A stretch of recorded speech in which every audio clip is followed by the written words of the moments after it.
Am I? Okay, cool. Hey friends, I'm Grace Ann, and this is DNA for Today. If you guys don't already know, me and my best friend have this YouTube channel, and we are two best friends living a faith-based lifestyle and documenting it. So today I'm super excited to be giving you guys a 7-month update on my heart transplant. I cannot believe that it's been 7 months. 7 months? What? Like, I just had surgery like 3 days ago. What are y'all talking about? 7 months is crazy. So I've got a lot to go over, so I'm going to hit these points real quick, and then you guys can get back to your regularly scheduled Thursday events. So the first thing that I wanted to talk about was the rejection side of heart transplant. So unfortunately, during the first year of any type of transplant, you run the risk of having rejection. So when you have a transplant, you have to be put on immunosuppressants, which compromise your immune system. And sometimes you don't have all of the correct levels of immunosuppressant medication. So that can put you into what's called rejection. Basically, it just means that your body starts attacking the new organ because they know that it's something different because your immune system is not compromised enough. So I have had a couple of rejection spurts since this whole journey. I think the first rejection spurt was about 3 or 4 months after my surgery, but it was very minimal. So all I did was take a couple of extra immunosuppressant medications, took some extra prednisone, and it went away. And then about a month ago, I had the biggest rejection spurt that I have had so far. I went into what is called grade 3 rejection, and it's a really dangerous type of rejection. It's a very deep rejection.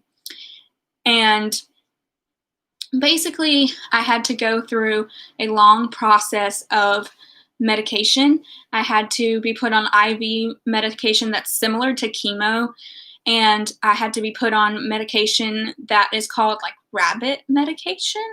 It's very difficult for me to explain because I'm not a doctor, but basically I was in the hospital for about 2 weeks, and the first medication we tried was the rabbit version, and I was actually really allergic to that, so that unfortunately did not do anything.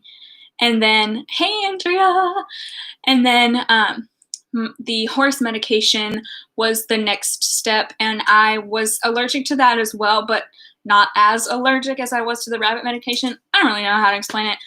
Basically, I had 3 days of IV medication, and I felt terrible, and then they sent me home and gave me extra prednisone and extra immunosuppressants. I went home and rested for about a week, and then I went back to the clinic for an update, and I was back down to grade 1 rejection, which is just a very mild rejection. And that appointment was about 3 weeks ago. So I have an appointment next week to check my rejection level again, and we're hoping that it'll be back in the 0 range because I am feeling so much better, so much stronger, and I have finished all of the medication to bring me back to normal. So we are hoping and praying for that. And then the next thing that I wanted to update you guys on is my restrictions. So as you guys know, whenever you have a heart transplant, and I've talked about this before, I have a lot of restrictions, meaning I can't drink county water. I have to boil my water before I drink it, put it through a Brita filter. I can't eat ice out at restaurants, etc.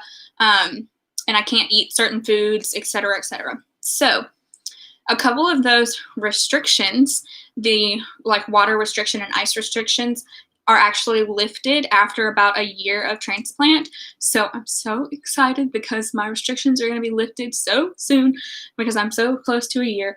So that is really exciting for me, and I'm looking forward to being able to be semi-normal again. Then the next thing I wanted to update you guys on is my scar. You can see just a little bit of it right here. It is healing so well, you guys. When the whole thing first happened, I was like full out panicking because I had this massive scar and it looked terrible the first, like, I don't know, 3 months. And I was like, oh no, I'm gonna have this big, ugly thing on my chest for like the rest of my life. I was like, it's never gonna heal. It's gonna look ugly forever. But it is actually healing very well.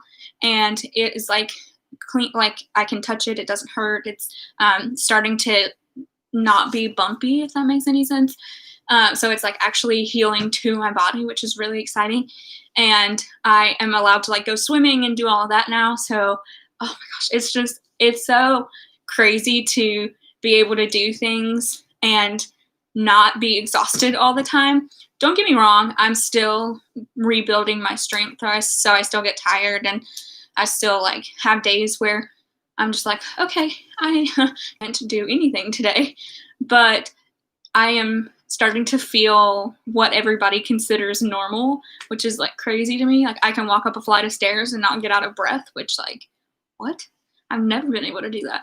So, yeah, it's just really exciting, and I'm so happy to like have gotten my heart, and I'm so grateful for my donor. My life has forever changed, and I'm only getting better and stronger. So I like cannot wait to see what happens like a year down the road, in 2 years and 3 years. Oh my gosh, it's so exciting. So if you will be in prayer for my next appointment, I would appreciate it, because we're hoping to be down to grade 1. My next appointment is in exactly a week from today. So we're hoping that I'll be back in grade 0 and have no rejection. And then my next heart transplant update will be at a year, and that'll be in December. I'm so excited to give you guys the next update, because I'm sure I'll have so much more to say, and that everything will be feeling so much better and doing so much better. So I cannot wait to update you guys. And I think we might throw a party for my 1 year, and like a celebration. So we'll probably take you guys along the ride for that as well. Stay tuned for our next video 1 week from today, which is something that I don't remember. 5 in-home workouts that you can do while we're still in this unfortunate quarantine. But 5 easy in-home workouts. That video, y'all, was so fun to shoot. You are going to love it, because I am so excited about it. So make sure that you have subscribed, hit that like button to let us know that you guys enjoyed the video. If you have any comments, questions, or concerns that you want to express in the comments, feel free. This video will stay on our channel. Thank you guys for joining us. Have a great rest of your day. Bye, friends.